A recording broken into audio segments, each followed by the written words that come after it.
ছেলেকে হারিয়ে এভাবেই আহাজারি করছিলেন কৃষ্ণা রবি দাসের মা।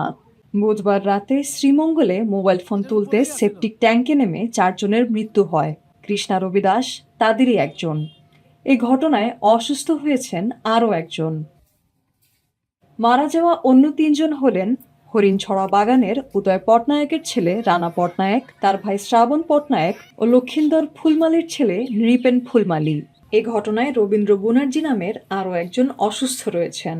আমার তো ভাই ছিল, তখন তারা পূর্ব বছর প্রথম চালাইতো, তখন তারা তো পূর্ব সময় এখন কিভাবে কি করবে এটাই আর কি হবে। ওয়ালটন এখন দেশের সীমানা পেরিয়ে পৌঁছে গিয়েছে 50টিরও বেশি দেশে। ওয়ালটন, ঘরে ঘরে বিশ্বজুড়ে।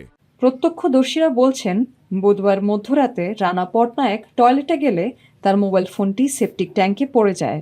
পরে ভাই শ্রাবণ পটনায়ককে ডেকে আনেন। প্রথমে রানা ও পরে শ্রাবণ ট্যাঙ্কে নামেন। তারা উঠে না আসায় নৃপেন, কৃষ্ণা ও রবীন্দ্রও ট্যাঙ্কে নামেন, কিন্তু কেউই উঠে আসেননি।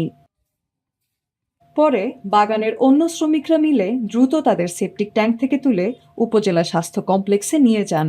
পরে তাদের মৌলভীবাজার 250 শয্যা হাসপাতালে পাঠানো হয়।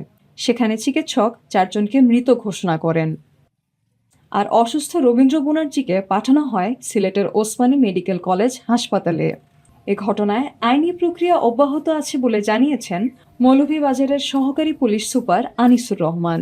চা বাগানে গতকালকে রাত্রে এই সেপটিক ট্যাঙ্কিতে পড়ে গিয়ে আমাদের 4 জন শ্রমিক মারা গেছেন।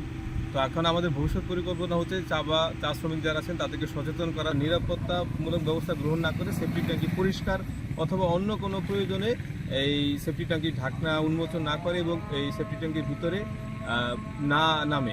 মর্মান্তিক এই ঘটনায় এলাকায় শোকের ছায়া নেমে এসেছে।